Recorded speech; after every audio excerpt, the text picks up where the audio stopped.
చూడండి అన్న, ఈ ప్రొనౌన్స్కి అంటే ఇప్పుడు సబ్జెక్టుగా తీసుకుంటున్నాం వాటిని. ఐకి నేను వర్బ్ రాసినప్పుడు, రీడ్ రాసినప్పుడు ఏమైనా మార్పు వస్తుందా? ఐకి కానీ ఊకి కానీ వీటికి ఏమైనా ఎస్ యాడ్ చేయాలనా? చేయాలా? వీటి దేనికి కూడా ఎస్ యాడ్ చేయం, అది తెలుసుకున్నాను మీరు.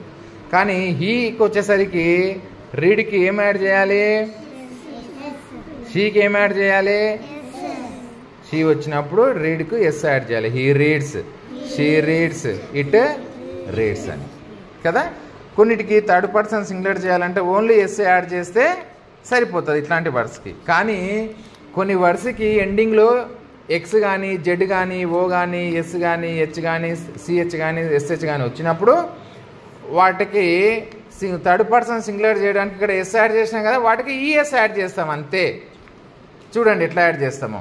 ఇగో ఎక్స్తో వచ్చే పదం నేను ఫిక్స్ తీసుకున్నా, చివర్లో ఎక్స్ వచ్చేది, చివర్లో జెడ్ వచ్చేది క్విజ్, చివర్లో ఓ వచ్చేది గో, ఎస్ వచ్చేది మిస్, సిహెచ్ వచ్చేది క్యాచ్, ఎస్హెచ్ వచ్చేది పుష్. ఈ పదాలు తీసుకొని ఇప్పుడు ఎట్లా మారుతాయో చూద్దాం. చూడండి అన్న, ఫిక్స్ తీసుకుంటున్నా నేను. చివరిలో ఏమొచ్చింది? ఎక్స్.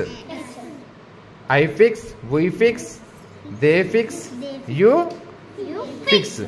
ఇక్కడ ఏమన్నా మారుతుందా? మారుతుందా?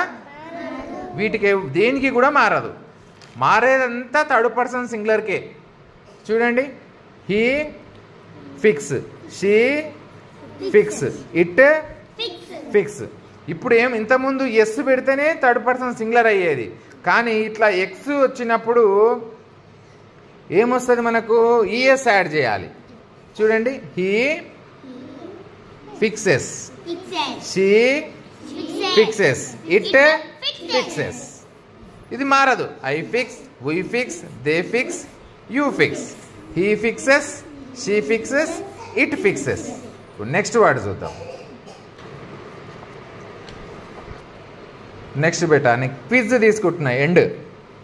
I quiz, we quiz, they quiz, you quiz.